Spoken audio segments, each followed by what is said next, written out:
আসসালামু আলাইকুম এভরিওয়ান। আমি আজকে আপনাদেরকে পালং শাক দিয়ে চিংড়ি মাছের ঝোল করে দেখাবো। এখানে চিংড়ি মাছ নিয়ে নিয়েছি। এখানে বড় একটা আলু আমি কেটে সেদ্ধ করে একটু কেটে নিয়েছি।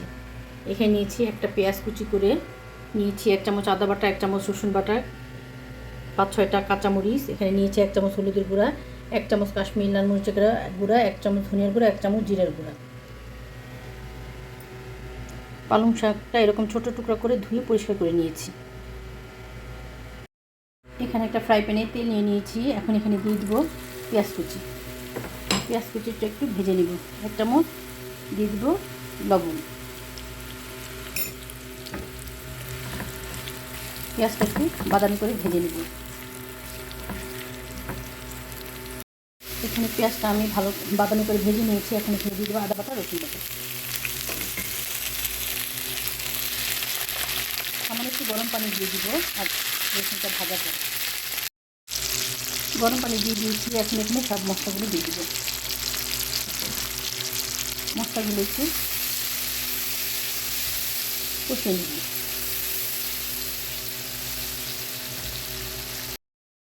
মশলাটা ভালোভাবে কষিয়ে নিয়েছি। এখানে চিংড়ি মাছ দিয়ে দেবো। চিংড়ি মাছ দিয়ে মশলার সাথে ভালো করে কষিয়ে নেব।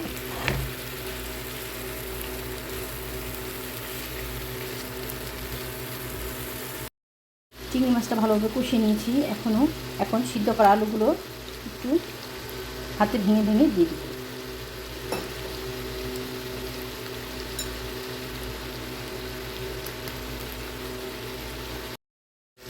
চিংড়ি মাছের সাথে আলুটা ভালো করে কষিয়ে নেব।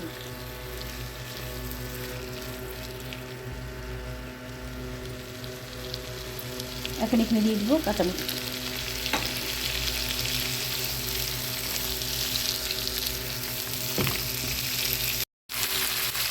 মশলার সাথে আলুটা ভালোভাবে কষিয়ে নিয়েছি। এখন এখানে পালং শাক দিয়ে দিব।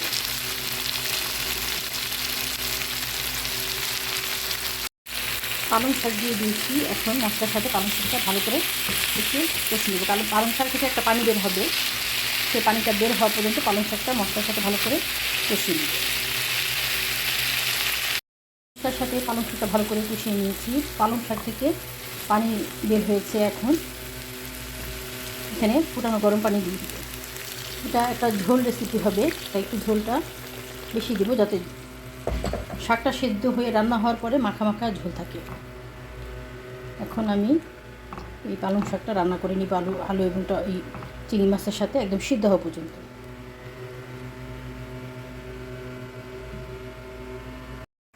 পালং শাকের এই রেসিপিটা একটু ঝোল ঝোল হবে আর একটু মাখা মাখা হবে। এখন এই পর্যায়ে আমার রেসিপিটা কমপ্লিট হয়ে গেছে। আমি আপনাদেরকে চিংড়ি মাছ এবং পালং শাক দিয়ে ঝোল রেসিপিটা সার্ভ করে দেখাচ্ছি। হয়ে গেছে আমার পালং শাক দিয়ে চিংড়ি মাছ রেসিপি। আপনারাও আমার এই রেসিপি ফলো করে বানাতে পারেন। যদি আমার রেসিপিগুলো আপনাদের ভালো লাগে তাহলে আমি সাপোর্ট করবেন এবং আমার নিত্য নতুন রেসিপি দেখার জন্য আমার পাশে থাকবেন। আল্লাহ হাফেজ।